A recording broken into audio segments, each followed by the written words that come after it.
Innal hamdalillah nahmaduhu wa nasta'inuhu wa nastaghfiruh wa na'udzu billahi min shururi anfusina wa min sayyiati a'malina.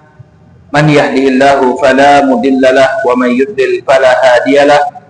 Ashhadu an la ilaha illallah wahdahu la syarika lah wa ashhadu anna Muhammadan abduhu wa rasuluh. Allahumma salli wa sallim ala nabiyyina Muhammad wa ala alihi wa sahbihi wa man ittaba'a hudahu ila yaumiddin, amma ba'd. Ibu-ibu yang semoga senantiasa dirahmati oleh Allah, Assalamualaikum warahmatullahi wabarakatuh.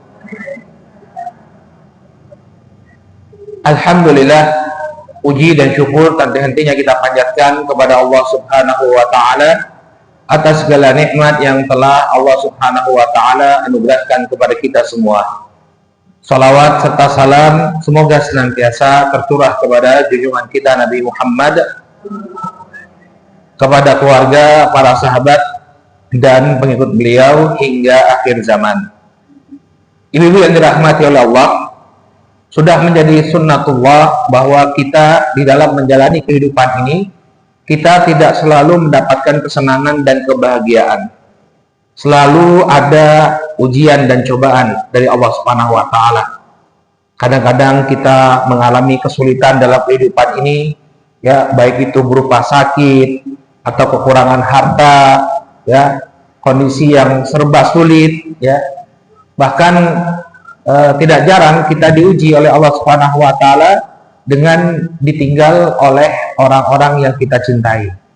Ini satu realita yang kita hadapi. Memang seperti itu, Allah Subhanahu wa taala telah menciptakan manusia itu dalam keadaan yang sulit. Kata Allah Subhanahu wa taala dalam surat Al-Balad, laqad khalaqnal insana fi kabad. Sungguh kami telah menciptakan manusia dalam keadaan susah payah. Artinya tidak selalu keadaan mereka itu bahagia, senang, dan mudah, tapi akan ada ujian dan kesulitan yang mereka alami. Demikian juga Allah Subhanahu wa taala telah menyebutkan ketika seseorang itu dia mengaku sebagai hamba yang mukmin, hamba yang beriman, pasti akan ada ujian. Jangan dikira kita kemudian mengklaim sebagai hamba Allah yang beriman, lalu kemudian tidak datang ujian kepada kita. Allah Subhanahu wa taala tegaskan dalam surat Al-Ankabut, ahasiban nas an yutraku an yaqulu amanna wa hum la yuftanun. Di awal-awal surat Al-Ankabut ayat yang kedua, ayat yang ketiga itu Allah mengatakan ahasiban nas an yutraku an yaqulu amanna wa hum la yuftanun. Apakah manusia itu mengira mereka dibiarkan mengucapkan amanna, kami beriman, wahum la yuftanun, kemudian mereka tidak diberi ujian? Jangan Anda kira ketika Anda mengklaim diri Anda sebagai orang yang beriman, lalu Allah tidak menguji keimanan tersebut. Lalu kata Allah Subhanahu wa taala, walaqad fatannal ladzina min qablihim fala ya'lamanna Allahu alladzina shadaqu wa la ya'lamannal kadzibin.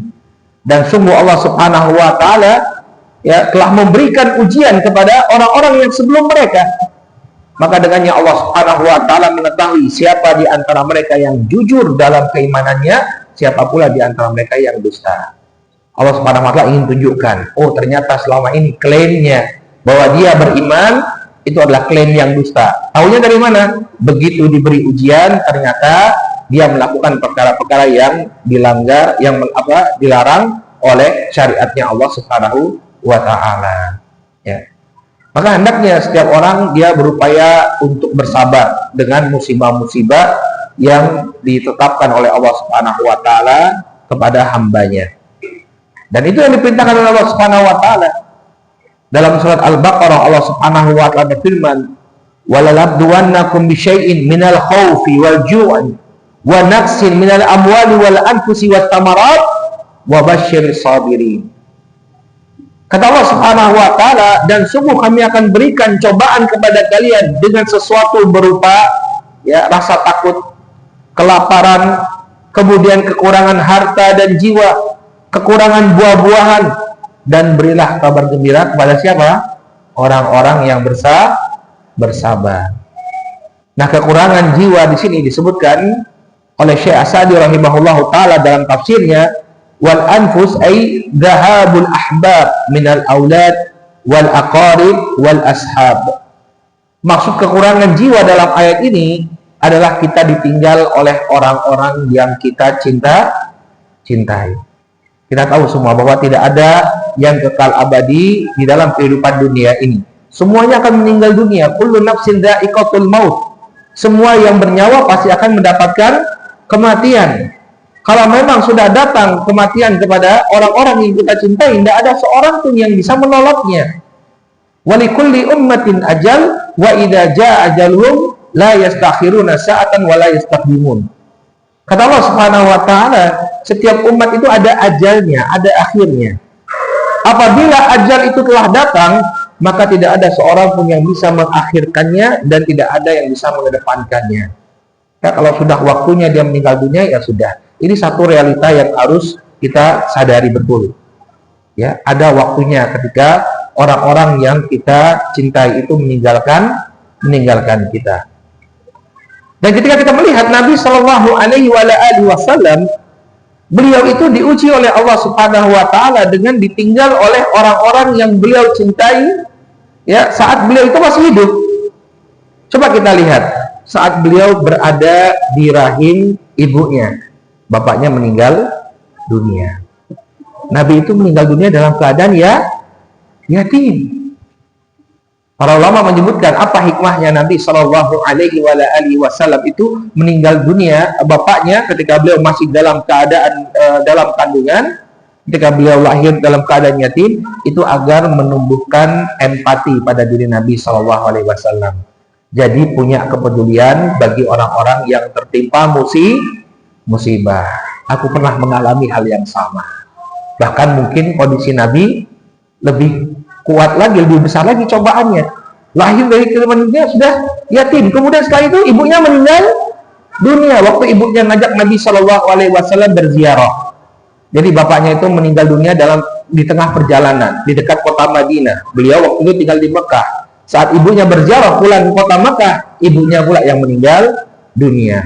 Lalu beliau diasuh oleh sang kakek. Tidak lama kakeknya meninggal dunia. Coba lihat dari usia yang masih sangat kecil, beliau Shallallahu Alaihi Wasallam sudah diuji oleh Allah Subhanahu Wa Taala dengan ujian-ujian yang luar biasa. Orang-orang terdekat beliau, orang-orang yang beliau cintai, semuanya meninggalkan beliau. Ya, bapaknya, ibunya, kakeknya.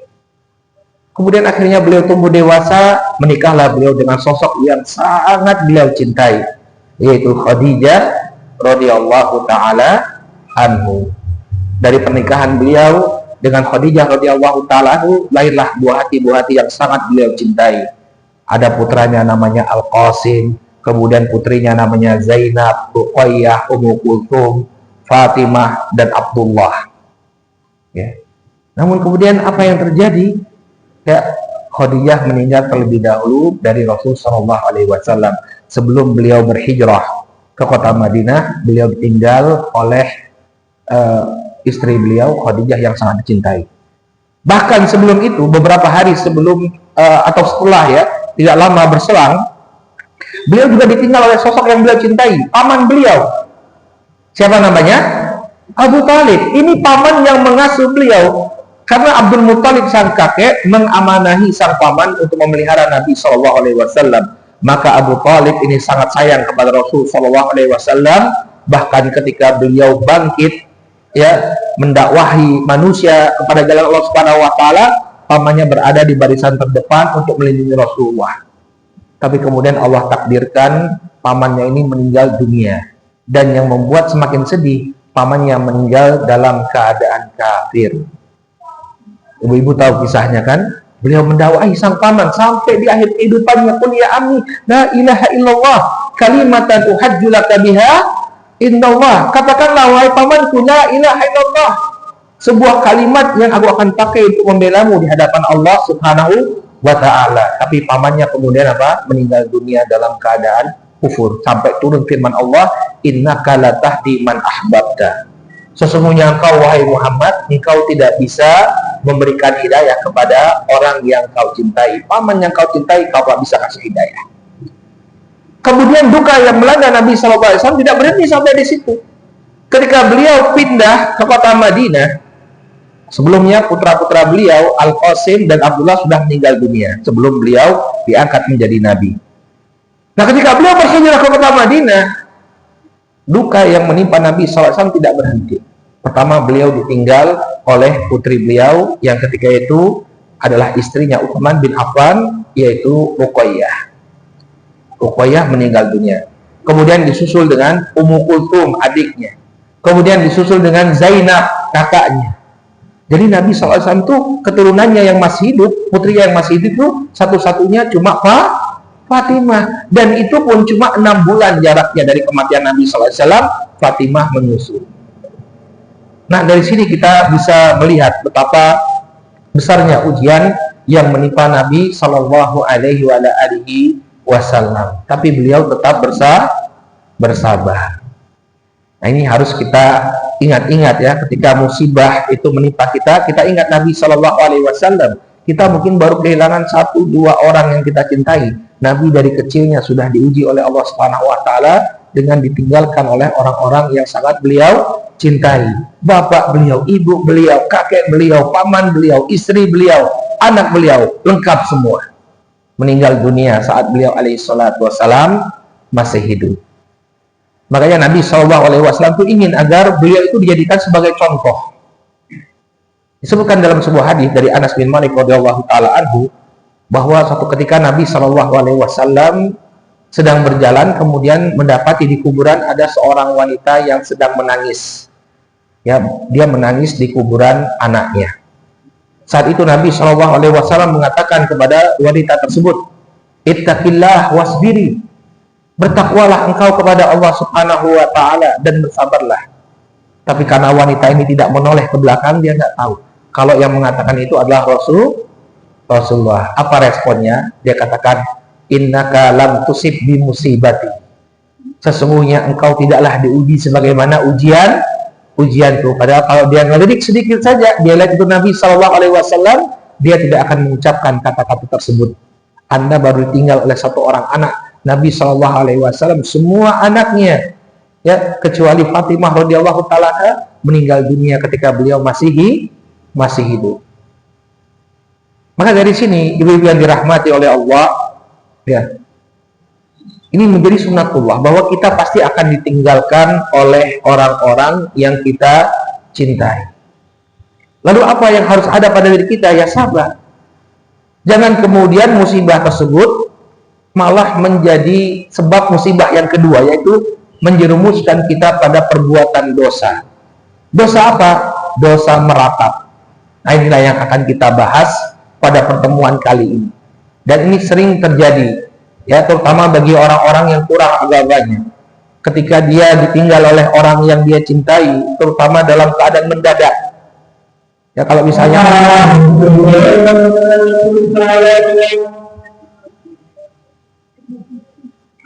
hah? Kok tiba-tiba ada suara?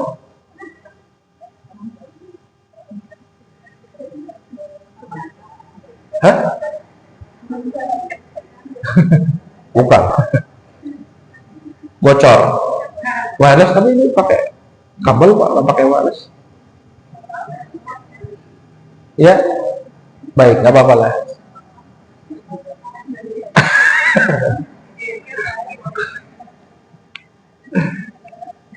Terekam ini ya. Terekam juga. Baik. Ini yang insya Allah kita akan bahas, yaitu larangan meratap, ya, meratapi kematian. Ini sering kita dapati ya, terutama bagi orang-orang yang kurang agamanya, dan dia mendapati kematian orang-orang yang dicintai secara mendadak. Kalau misalnya orangnya sudah lama sakit misalnya, ya, itu relatif kita lebih mudah untuk menerima. Ya, apalagi orang yang sudah lanjut usia, sudah memang waktunya dipanggil oleh Allah Subhanahu wa Ta'ala, kita relatif bisa menerima. Tapi yang bikin seseorang itu kurang bisa mengendalikan diri, kalau kematian itu datangnya mendadak. Dia punya suami, Masya Allah, suaminya jaga betul kesehatannya, makan diatur, istirahatnya cukup, olahraga. Tiba-tiba dapat kabar, ini suami ibu kecelakaan misalnya, naudzubillah ya. Kemudian masuk ICU, tiba-tiba langsung meninggal dunia. Itu shocknya luar biasa. Ya, apalagi kalau suaminya dikenal dengan suami yang baik, suami yang perhatian kepada istrinya. Makanya dikisahkan ada seorang sahabi ya, beliau adalah istrinya Mus'ab bin Umair. Mus'ab bin Umair ini orang yang baik sekali. Mus'ab bin Umair ini adalah sahabat yang diutus oleh Nabi SAW untuk berdakwah di kota Madinah sebelum Nabi hijrah. Jadi setelah baiat Aqobah yang pertama, Nabi kirimkan Mus'ab bin Umair dakwah di kota Madinah. Sampai banyak sekali orang di Madinah itu masuk Islam. Setelah banyak orang yang masuk Islam di kota Madinah, barulah Nabi perintahkan para sahabat untuk berangsur-angsur hijrah ke kota Madinah. Mus'ab bin Umair ini orang yang luar biasa baiknya. Beliau dulu orang dari keluarga yang terpandang, tapi begitu masuk Islam langsung berubah kondisinya. Pakai pakaian yang sederhana, sendal yang sederhana, ya lebih banyak menahan lapar daripada merasa kenyang. Orangnya baik sekali. Nah, istrinya dalam perang Uhud dia kehilangan bapaknya, kehilangan kakaknya, kehilangan pamannya. Dia mampu menahan diri, tapi begitu dikabarkan kepada sang istri bahwa suaminya meninggal dunia, maka dia tidak bisa menahan tangisan. Maka Nabi SAW mengatakan, sesungguhnya suami itu memiliki tempat di hati seorang istri, terutama suami yang sangat baik ya. Dan itu kerasa sekali ya. Saya beberapa bulan yang lalu itu kehilangan bapak. Yang paling kehilangan itu siapa? Ibu. Move on-nya itu susah sekali. Mau kita ajak untuk tinggal bareng kita aja susahnya luar biasa. Nunggu bapakmu ya, padahal bapak sudah meninggal dunia ya. Makanya kecintaan seorang wanita kepada suami itu biasanya lebih besar. Kalau suami itu gampang move on biasanya ya. Tanah kuburan istrinya masih basah, sudah ngelamar anak orang lain. Tapi kalau seorang istri ya sulit ya untuk melepaskan sang suami. Nah, kita dituntut untuk bersabar ketika orang yang kita cintai itu meninggal dunia. Demikian juga anak. Selama ini sudah dikandung ya dengan baik, melahirkannya pun ibu-ibu bertaruh nyawa, menyusui, mengasuh. Kita harapkan nanti dia tumbuh berkembang sampai dewasa, tiba-tiba kita diberi ujian. Sedang pergi kemana, tiba-tiba dapat kabar kecelakaan atau meninggal ya. Maka kita dituntut untuk bersabar dalam menghadapi musibah ini. Jangan sampai kemudian kita tidak bersabar, kemudian meratapi. Ini yang bahaya ya, mengekspresikan kesedihan dengan cara yang tidak tepat. Hal ini dilarang dalam agama kita ya, sebagaimana yang disampaikan oleh Nabi SAW dalam hadis riwayat Al-Bukhari dan Muslim dari sahabat Abdullah bin Mas'ud radhiyallahu taala anhu. Nabi SAW mengatakan, laisa minna man darabal hudud au syaqqal juyub au da'a bid'awal jahiliyah. Kata Nabi SAW, bukanlah golongan kami orang yang menampar-nampar pipi atau merobek-robek kerah baju atau menyeru dengan seruan jahiliyah, yaitu meratap. Nah, ini menunjukkan bahwa perkara-perkara ini tidak diperbolehkan dalam syariat. Ketika dia mendapatkan musibah atau dia ditinggal oleh orang yang dia cintai, kemudian dia melakukan perkara-perkara ini, menampar-nampar pipi ya, merobek-robek bajunya, kemudian dia menyeru dengan seruan-seruan jahiliyah, dia meratapi kematian orang yang dia cintai. Nabi SAW mengatakan, laisa minna, bukan termasuk golongan kami. Oleh karena itulah Al-Imam Adz-Dzahabi rahimahullah dalam kitab Al-Kabair memasukkan meratap itu sebagai perilaku dosa besar. Al-Imam Adz-Dzahabi itu punya kitab ibu-ibu judulnya Al-Kabair. Di dalam kitab tersebut beliau menyampaikan ada 76 dosa besar, dibahas oleh beliau dengan dalil-dalilnya. Ya, dosa besar yang ke-46 kata Imam Adz-Dzahabi itu adalah meratapi orang yang meninggal dunia. Disebutkan oleh Syekh Abdurrahman bin Hasan Al-Syekh dalam kitab Fathul Majid. Ini penting sekali bagi kita untuk mengindikasikan atau mengenal apakah perbuatan dosa itu dosa kecil atau dosa besar. Jadi dosa besar itu dijelaskan oleh para ulama ada batasan-batasannya. Kapan sebuah perbuatan dosa disebut sebagai dosa besar. Kata Syekh Abdurrahman bin Hasan, ini perlu dicatat ya. Jadi kalau ibu baca dalil dari Al-Quran dan Sunnah, ibu tahu, oh ini dosa besar. Cirinya apa? Cirinya ini. Wa dhawbituha yani al-kabirah ma qalahul muhaqqiqun minal ulama. Dan batasan dosa besar adalah sebagaimana yang disebutkan oleh para ulama muhaqqiqin, ulama yang dalam penelitiannya.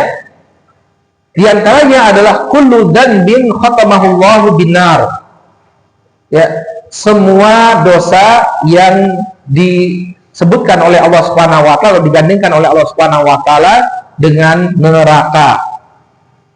Ya. Jadi kalau ada dosa yang disebutkan oleh Allah Subhanahu wa taala bahwa pelakunya itu dimasukkan ke dalam api neraka, maka itu termasuk dosa besar.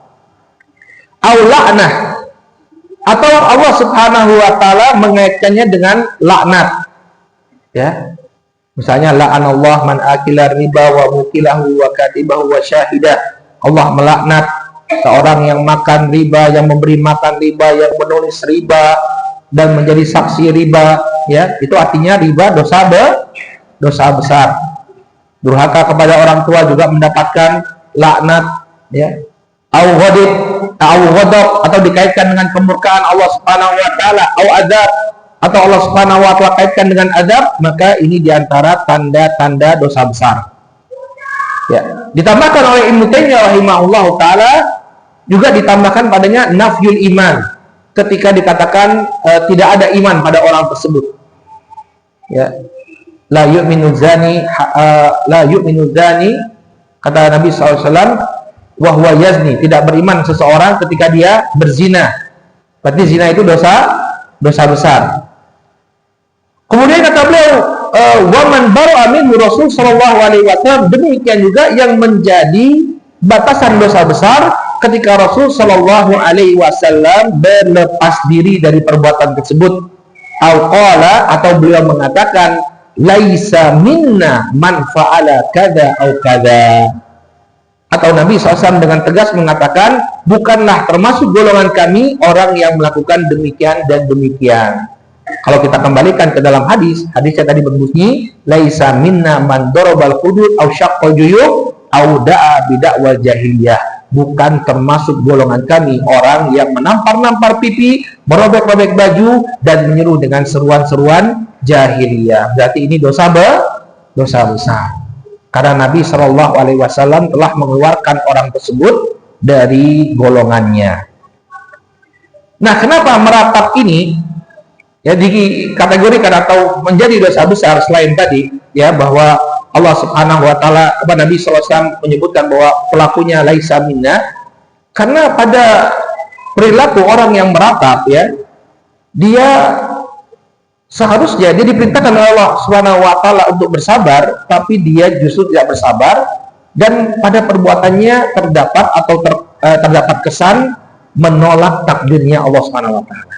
Nah, ini masalahnya. Bukankah Allah Subhanahu wa taala mentakdirkan segala sesuatu, dan bukankah kita diwajibkan untuk beriman kepada takdirnya Allah Subhanahu wa taala?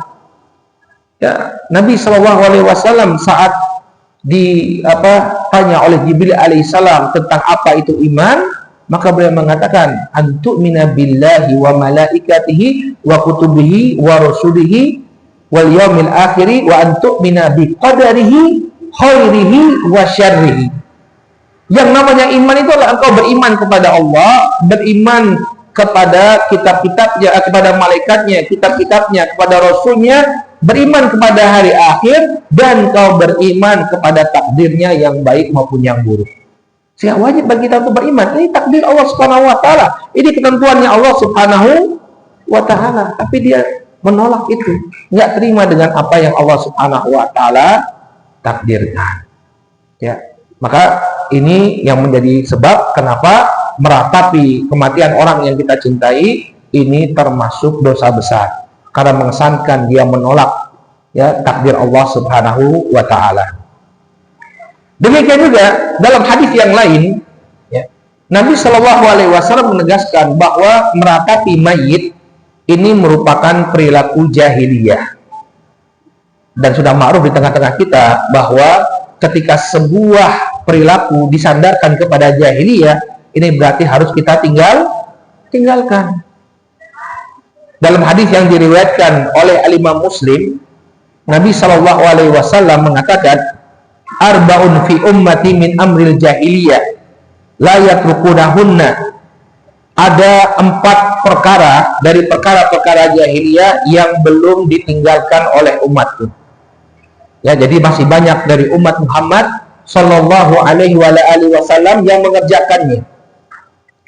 Yang pertama adalah al-fakhru fil ahsab, membangga-banggakan leluhur. Ya, biyen simbahku ngene ya. Dia banggakan leluhurnya. Kemudian waqa'nu fil ansab, mencela nasab orang lain. Ya, menjelekkan nasab orang lain. Kemudian yang ketiga al-istisqa bin nujum, menyandarkan turunnya hujan dengan kepada pergerakan bintang-bintang. Jadi tidak kemudian menyandarkan turunnya hujan itu kepada Allah. Jadi maksud al-istisqa bin nujum itu adalah ucapan seseorang mutirna binau kada wa kada. Ya, turunnya hujan ini karena keberadaan bintang ini dan bintang itu. Ini kebiasaan masyarakat jahiliyah. Mereka tidak menyandarkan turunnya hujan kepada Allah, tapi kepada bintang-bintang tertentu. Kemudian yang keempat, wan niyahah, dan meratap. Ya. Faqala, kemudian Nabi Shallallahu Alaihi Wasallam bersabda, an-naihatu, seorang wanita yang meratap. Nabi menyebutkan dalam bentuk muannas, dalam bentuk wanita, an-naihatu. Bukan berarti kalau laki-laki meratap dia tidak termasuk dalam hadis ini. Hanya saja kenapa Nabi SAW menyampaikan peringatan dalam bentuk wanita an-naihatu, karena yang banyak meratap itu adalah kaum wanita. Ya, mereka lebih sulit dalam mengendalikan perasaan mereka.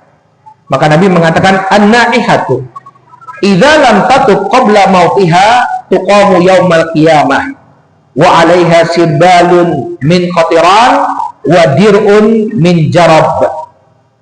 Dan seorang yang meratap apabila dia tidak bertaubat sebelum dia meninggal dunia, berarti ya, bagi yang dulu belum tahu harus bertaubat. Bagi yang dulu pernah meratapi kematian orang-orang yang dicintai, dia harus bertobat.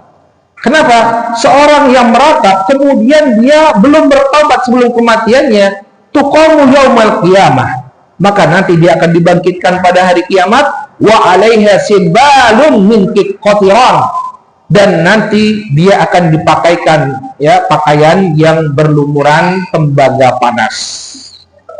Qala wa dir'un min jarab, kemudian dikenakan baginya sebuah rompi. Dir'un, dira itu baju besi ya, baju besi min jarab, yang terbuat dari penyakit kudis. Naudzubillah. Jarab itu penyakit kulit yang menyebabkan gatal-gatal. Jadi sudah dilempar dia, dilumuri ya dengan tembaga yang panas, kemudian setelah itu dia dipakaikan padanya pakaian yang dipenuhi dengan kudis. Jadi siksaan yang sangat luar biasa. Nah, yang dimaksud dengan an-niyaha, sebagaimana yang kata Nabi SAW, perkara jahiliyah yang belum ditinggalkan oleh umat beliau, an-niyaha itu adalah al-buka alal mayyit, ya, bironatin yanuhu fiha kama tanuhu al-hamam, ya. Yang namanya niyaha adalah sebuah tangisan, ya, tangisan untuk menangisi mayit dengan suara yang bergemuruh, ya, bergemuruh. Ya, seperti suara burung merpati yang sedang berkubur. Jadi intinya dia membesarkan suaranya ketika dia menangis. Ya, seakan-akan tidak rela dengan takdirnya Allah Subhanahu wa taala. Maka ini perkara jahiliyah. Dan tadi secara tegas Nabi SAW mengatakan Barang siapa yang dia pernah meratapi kematian orang yang dia cintai, kemudian dia tidak bertobat kepada Allah Subhanahu wa taala, maka nanti pada hari kiamat dia akan dibangkitkan, lalu Allah Subhanahu wa taala siksa dia dengan dilumuri dengan tembaga yang panas dan dikenakan padanya pakaian yang penuh dengan rasa gatal. Naudzubillah min dzalik. Ini hukuman bagi orang yang meratap kalau tidak bertobat kepada Allah Subhanahu wa taala. Demikian juga akibat buruk dari meratap, ya. Di antaranya adalah mayit itu akan diazab oleh Allah Subhanahu wa taala karena tangisan keluarganya. Dalam hadis yang diriwayatkan oleh Imam Muslim dari Abdullah bin Umar radhiyallahu taala anhuma, Nabi sallallahu alaihi wasallam mengatakan, "Innal mayyita la yu'adzab bi bukai ahlihi alaih." Sesungguhnya mayit ini akan disiksa karena tangisan keluarga atas kepergiannya. Tapi nanti kita jelaskan apa makna tangisan di sini. Apakah ibu-ibu ketika mengeluarkan tetesan air mata saat ditinggal anak dan suami, lantas mereka diadab? Nah, nanti kita akan jelaskan. Dalam hadis lain Nabi SAW mengatakan, "Innal mayyita yu'adzabu bi ba'di bukai ahlihi alaih." Sesungguhnya mayit itu akan diadab oleh Allah Subhanahu wa taala dengan sebagian tangisan keluarga atas dirinya. Ya. Maka makna tangisan di sini disebutkan oleh Al-Imam An-Nawawi rahimahullah dalam syarah beliau terhadap Sahih Muslim. Beliau mengatakan wa ajma'u kulluhum ala ikhtilafi madzahibihim alla anna al-murad bi buka'i huna al-buka' bi sautin wa niyahatin la mujarradu dam'ul ain.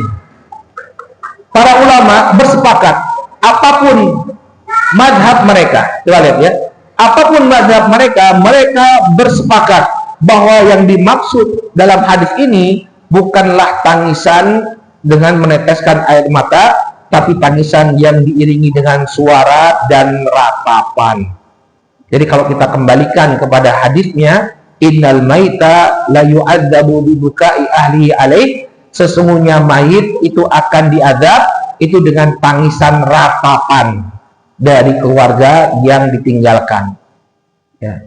Jadi bukan sembarang tangisan, tapi tangisan yang diiringi dengan ratapan.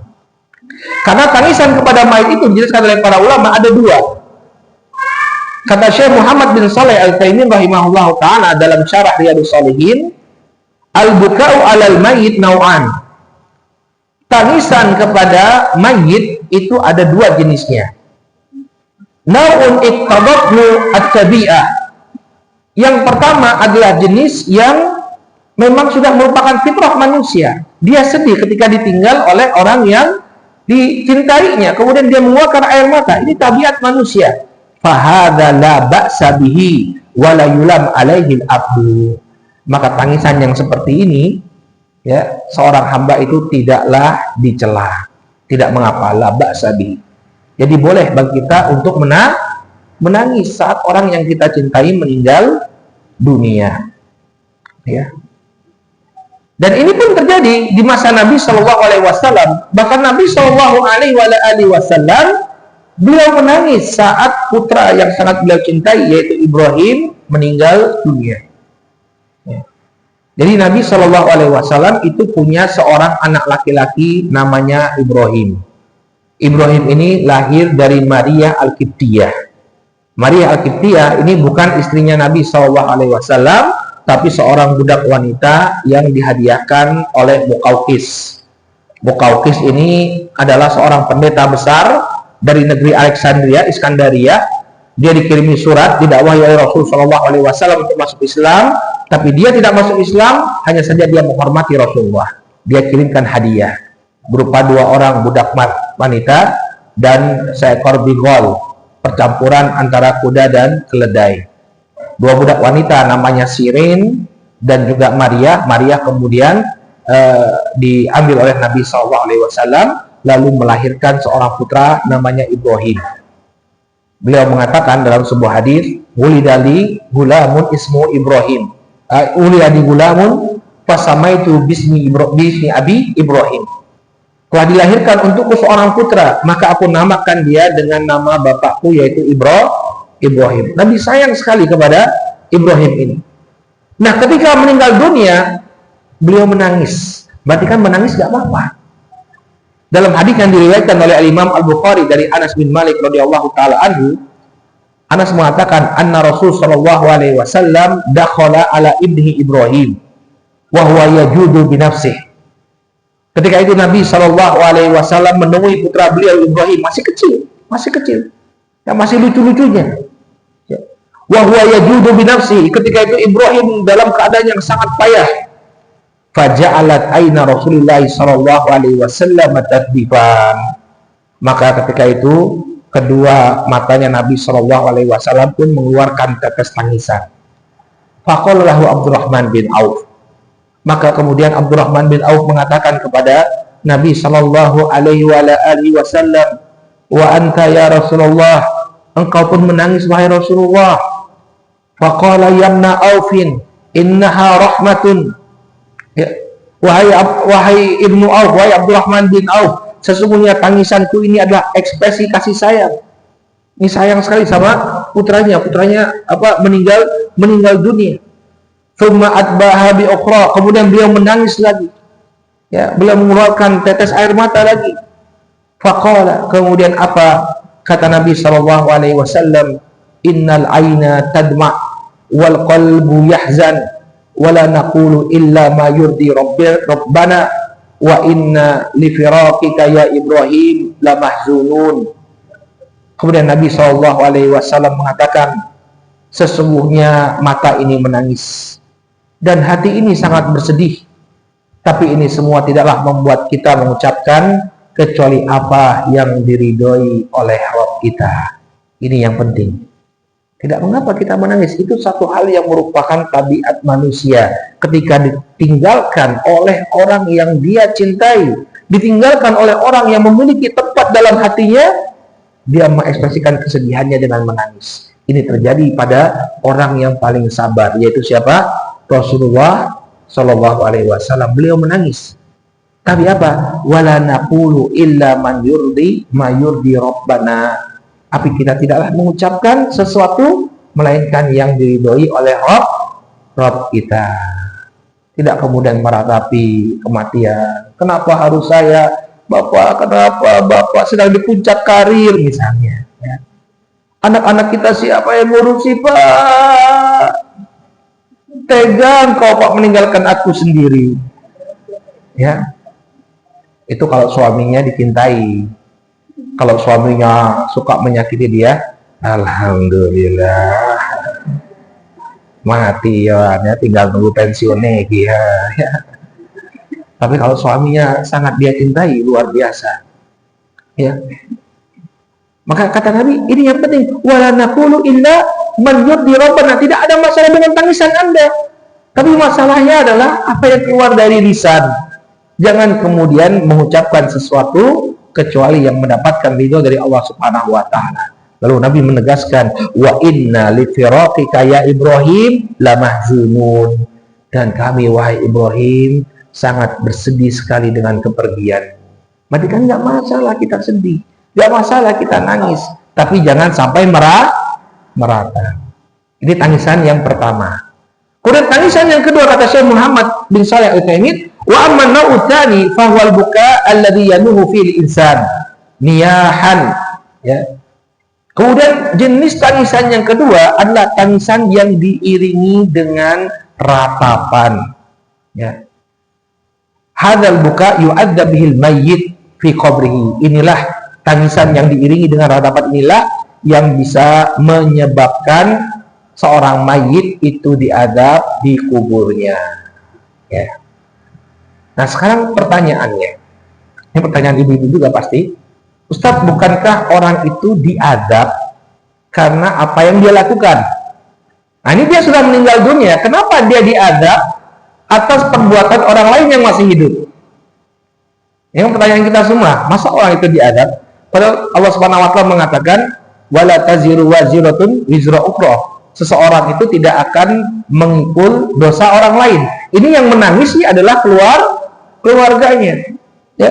Dalam ayat yang lain Allah Subhanahu wa taala mengatakan, kullu nafsin bima kasabat rahina. Tiap diri itu bertanggung jawab atas yang dia perbuat. bukan yang orang lain perbuat. Apa bedanya kita dengan tetangga yang mengatakan ada dosa warisan kalau begitu? Ya, tiba-tiba lahir di dunia sudah mikul dosa. Nah, ini dia sudah dikuburkan, nggak melakukan apa-apa, tiba-tiba dapat dosa. Maka barakallahu fikum, yang dimaksud dengan seseorang itu akan diadab oleh Allah Subhanahu wa taala dengan tangisan keluarganya itu apabila dia ridho. Ya, memang dia mengatakan nggak apa-apa orang itu meratap. Nih aku mati yo, kamu mau meratap juga tidak apa-apa. Dia tidak mengingkari atau dia tidak berwasiat kepada keluarganya agar jangan meratapi kematiannya. Ya, maka kalau itu terjadi, ya di luar sepengetahuan dia orangnya tidak suka dengan ratapan, bahkan dia sudah mewasiatkan kepada keluarganya, jangan kalian ratapi kematianku, tapi keluarganya tetap meratapi dia, menangisi dia dengan ratapan, maka orang itu tidak akan diadab oleh Allah Subhanahu wa taala. Maka penting di sini seorang kepala keluarga itu mendidik anggota keluarganya dengan agama yang baik. Di antaranya dia berpesan kepada anggota keluarganya, kalau bapak meninggal tidak ada yang boleh meratapi kematian bapak. Demikian juga ibu-ibu juga. Ibu-ibu pesan sama anak-anak, ya kalau meninggal dunia nanti ibu tidak boleh ada di antara kalian yang meratap. Sampaikan larangan dari Nabi sallallahu alaihi wasallam. Sampaikan bahwa ada peluang seseorang itu diadab oleh Allah Subhanahu wa taala karena ratapan yang dilakukan oleh anggota keluarganya. Ini perlu kita jelaskan kepada anggota keluarga kita. Nah, kalau kita sudah menjelaskan ini semua, lalu toh nanti ada di antara mereka yang tidak bisa menguasai emosinya sampai kemudian dia meratap, maka kita tidak akan dihukum oleh Allah Subhanahu wa taala. Baik. Nah, sekarang kata Nabi SAW dalam hadis tadi, wala naqulu illa man yurdi rabbana, tidaklah kami mengucapkan kecuali yang diridhoi oleh Rabb kami. Itu apa sih yang harusnya kita ucapkan ketika kita ditinggalkan oleh orang yang kita cintai? Ya, yang pertama kita mengucapkan istirja. Maka ibu-ibu gini, kalau ada temannya, ya, ada teman atau saudara yang ditinggal oleh orang yang dicintai, ini tolong diingatkan dengan doa ini, ya. Kadang mungkin ada jamaah pengajian, dia sudah pernah dapat materi ini, tapi karena kesedihan yang melanda dia lupa untuk mengucapkan ini. Ibu-ibu ketika takziah, ibu-ibu ingatkan. Ketika seseorang ditimpa musibah, hendaknya pertama dia beristirja, mengucapkan inna lillahi wa inna ilaihi raji'un. Kemudian dia berdoa kepada Allah Subhanahu wa taala agar Allah Subhanahu wa taala mengganti musibahnya dengan sesuatu yang lebih baik. Dalam hadis yang diriwayatkan oleh Imam Al-Bukhari dan Muslim dari Ummu Salamah. Ummu Salamah ini punya seorang suami yang baik luar biasa, namanya Abu Salamah radhiyallahu taala anhu. Ya, mereka dulu ya ingin berhijrah ke kota Madinah tapi dipisahkan oleh kaum musyrikin. Kalau kita baca kisah hidup perjalanan pasangan suami istri ini terharu kita. Maka ketika Abu Salamah itu terluka dalam perang Uhud. Kemudian setelah perang Uhud lukanya sembuh. Lalu dikirim oleh Rasul sallallahu alaihi wasallam untuk menjalani sebuah misi. Kemudian beliau terluka lagi, luka lamanya bahkan menganga kembali, lalu meninggal dunia. Maka Nabi Shallallahu Alaihi Wasallam mendatangi Ummu Salamah. Kemudian beliau mengatakan kepada Ummu Salamah, "Ma min abdin tusibuhu musibatun, fayaqulu inna lillahi wa inna ilaihi raji'un.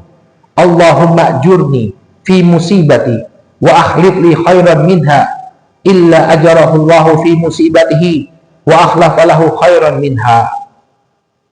Ya. Nabi SAW mengatakan, tidaklah seorang hamba ditimpa sebuah musibah, kemudian dia mengucapkan inna lillahi wa inna ilaihi raji'un, sesungguhnya kami ini adalah milik Allah dan sesungguhnya kepadanya lah kami akan kembali.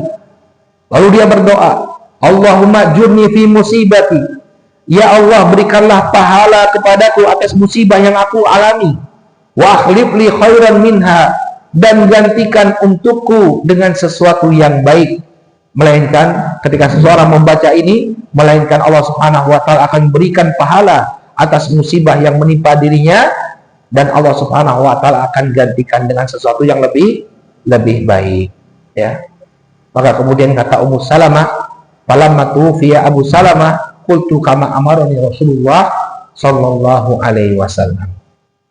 Maka saat aku ditimpa musibah dengan wafatnya Abu Salamah, aku pun mengucapkan apa yang diperintahkan oleh Nabi sallallahu alaihi wasallam. Inna lillahi wa inna ilaihi raji'un. Allahumma ajurni fi musibati wa akhlif li khairan minha.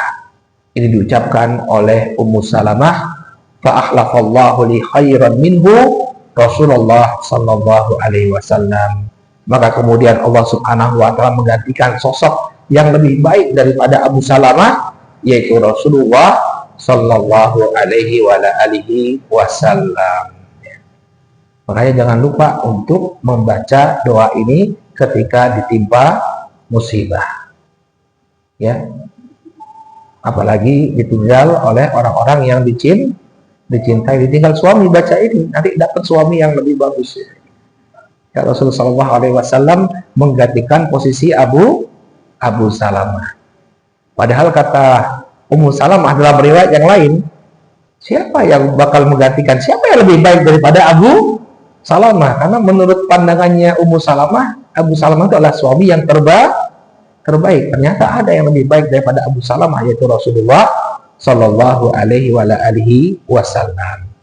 Jadi ini jangan dilupakan. Nah, kalau ada teman-teman kita ditimpa musibah, ibu-ibu datang takziah, ibu-ibu dan ingatkan dengan doa ini. Masih ingat nggak doa? Coba dibaca, ya. Innalillahi wa inna ilaihi kita ditekan, ya, kita tuntun dia untuk membaca doa ini. Ya, mudah-mudahan nanti Allah Subhanahu wa taala gantikan dengan sesuatu yang lebih baik. Demikian juga ketika seorang anak meninggal dunia, ada kisah yang dituturkan dalam riwayat At-Tirmidzi, ya. Ketika ada seorang yang meninggal dunia, disebutkan, ya, idza mata waladul abdi qala Allah ta'ala lil malaikah. Apabila ada seorang anak yang meninggal dunia, maka Allah Subhanahu wa ta'ala mengatakan kepada para malaikat, qabattum walada abdi. Allah Subhanahu wa ta'ala mengatakan kepada para malaikat, apakah engkau telah mengambil nyawa anak dari seorang hambaku? Fayaqulu na'am. Maka kemudian para malaikat itu mengatakan, iya wahai Rabbku. Fayaqul, kemudian Allah Subhanahu wa ta'ala mengatakan, ya, qabattum samaratu fuadihi. Sungguh yang telah kalian ambil nyawanya itu adalah nyawa buah hatinya. Seorang anak adalah buah hati bagi orang tuanya. Jadi bukan sembarangan, yang kalian ambil nyawanya itu punya tempat di hati orang tuanya. Fayaqulu na'am. Maka kemudian malaikat itu mengatakan, iya wahai Rabbku. Jadi malaikatnya tidak mengingkari bahwa memang anak itu adalah buah hati dari orang tuanya.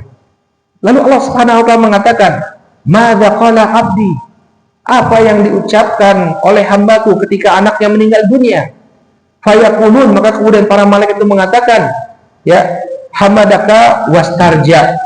Dia memujimu dan mengucapkan istirja. Inna lillahi wa inna ilaihi raji'un. Alhamdulillahi ala kulli hal. Segala puji bagi Allah Subhanahu wa taala dalam semua kondisi. Ini adalah ujian yang menjadi sunnatullah. Dia sadar ini adalah takdir dari Allah Subhanahu wa taala yang harus dia terima dengan penuh kesabaran. Wastarja'a, kemudian dia mengucapkan inna lillahi wa inna ilaihi raji'un. Fayaqulullah ta'ala, maka kemudian Allah Subhanahu wa taala mengatakan, ubnu li abdi baitan fil jannah wasammahu baital hamdi. Ya. Maka kemudian Allah Subhanahu wa taala mengatakan, bangunkan untuk hambaku tadi, hambaku yang bersabar ketika ditinggalkan oleh anak yang sangat dia cintai, bangunkan untuknya sebuah rumah di surga. Subhanallah. Maka kemudian rumah tersebut pun disebut sebagai Baitul Hamdi. Ya, rumah pujian. Kenapa disebut rumah pujian? Karena seorang hamba tadi saking bersabarnya, ya, dalam menghadapi musibah, dia memuji Allah Subhanahu wa taala. Alhamdulillahi ala kulli hal. Segala puji bagi Allah Subhanahu wa taala atas segala kondisi. Nah, ini kenapa bisa muncul seperti ini? Karena seseorang itu senantiasa melihat ke bawah. Kalau dia melihat ke bawah, ya, dia akan merasa bahwa musibah yang dia alami itu masihlah teramat ringan. Baru ditinggal oleh satu orang anak. Nabi berapa orang anaknya yang meninggal? Alhamdulillah ala kulli hal. Segala puji bagi Allah atas semua kondisi. Baru satu anak saya yang diambil. Ya. Maka wajar kalau kemudian Allah Subhanahu wa taala dapat memerintahkan malaikat untuk membangunkan rumah di surga bagi orang yang mampu untuk memuji Allah dalam kondisi seperti itu dan juga mengucapkan innalillahi wa inna ilaihi raji'un. Belum lagi keutamaannya ketika dia bersabar, dia mengucapkan innalillahi wa inna ilaihi raji'un, kemudian dia bersabar, tidak meratap, tidak mencela takdir Allah Subhanahu wa taala, maka dengan itu Allah Subhanahu wa taala akan gugurkan dosa-dosanya dan Allah akan angkat derajatnya. Jadi luar biasa, harus dilatih kesabaran. Terutama ibu-ibu ini memang perlu, Bu. Karena memang mohon maaf ya, kaum wanita mereka lebih mudah terhanyut dengan perasaan, terhanyut dengan emosi. Kita saja datang takziah, ya, ibu-ibu ya saya lihat ya, datang takziah biasa-biasa saja. Tapi ketika melihat temannya tadi ditinggalkan oleh suaminya, dia menangis, ibu-ibunya ikut nangis. Mudah sekali terhanyut oleh perasaan. Maka harus dilatih kesabaran ini. Karena keutamaan yang akan diperoleh oleh seseorang yang bersabar itu bukan keutamaan yang ringan, tapi keutamaan yang sangat besar. Nabi Shallallahu Alaihi Wasallam bersabda, "Ma yusibul mu'min min syaukatin, fama fawqaha illa rafa'allahu biha darajah, aw hatta anhu khati'atan." Nabi SAW mengatakan, tidaklah menimpa seorang mukmin itu sebuah musibah, baik itu hanya sepotong duri yang menancap pada kulitnya, itu musibah. Ya, fama fawqah, dan apa yang lebih daripada itu, illa rafa'allahu biha darajah, melainkan dengan musibah tadi Allah Subhanahu wa taala akan angkat derajatnya, au hatta anhu khati'atan, au Allah Subhanahu wa taala atau Allah Subhanahu wa taala akan gugurkan dosa-dosanya. Maka ibu yang dirahmati oleh Allah, ini satu hal yang dituntut dari kita. Ketika ditimpa musibah, jangan sampai kita meratap atau mengeluarkan ucapan-ucapan yang tidak pantas, yang menolak takdir Allah Subhanahu wa taala, tapi bersabarlah. Ucapkanlah innalillahi wa inna ilaihi raji'un, kemudian berdoalah kepada Allah Subhanahu wa taala,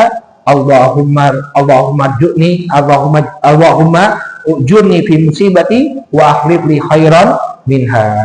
Ya Allah, berikanlah pahala kepadaku ya dari musibah yang aku alami, dan gantilah untukku dengan sesuatu yang lebih baik.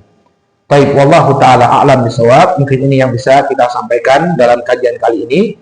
Intinya hendaknya seseorang berupaya untuk menjaga lisannya ketika dia ditimpa musibah dari Allah Subhanahu wa taala. Bersabarlah, dan ini harus ada pada pukulan yang pertama, saat musibah itu pertama kali melanda kita. Ya, baru seseorang itu dapat pahala. Nabi SAW mengatakan innamas sabru inda sotmatil ula. Yang namanya kesabaran itu terhitung dari pukulan yang pertama. Apa maknanya? Kalau dia sudah meratap, kemudian setelah beberapa hari dia bisa bersabar, maka dia tidak lagi mendapatkan keutamaan. Kenapa? Karena sudah menjadi fitrahnya manusia. Mau tidak mau, dia harus menerima keadaan. Ya, dia harus menerima keadaan bahwa orang ini sudah meninggal dunia, tidak akan kembali kepada kehidupannya. Tapi yang dituntut dari kita sejak musibah itu menimpa, kita langsung menahan diri dari ucapan-ucapan yang mengundang murka Allah Subhanahu wa taala. Barulah seseorang itu diberi pahala oleh Allah Subhanahu wa taala. Ya. Ini yang perlu dilatih dalam kehidupan kita. Saat musibah melanda, tahan lisan kita dari meratapi kematian orang-orang yang kita cintai. Bersabarlah, maka kita akan mendapatkan pahala yang sangat luar biasa dari sisi Allah Subhanahu wa taala. Alhamdulillah. Sudah, Ibu. Baik, kita tutup dengan doa, Ibu. Bismillahirrahmanirrahim. Alhamdulillahirabbil alamin, wassalatu wassalamu ala nabiyyina Muhammadin wa ala alihi wa sahbihi ajma'in.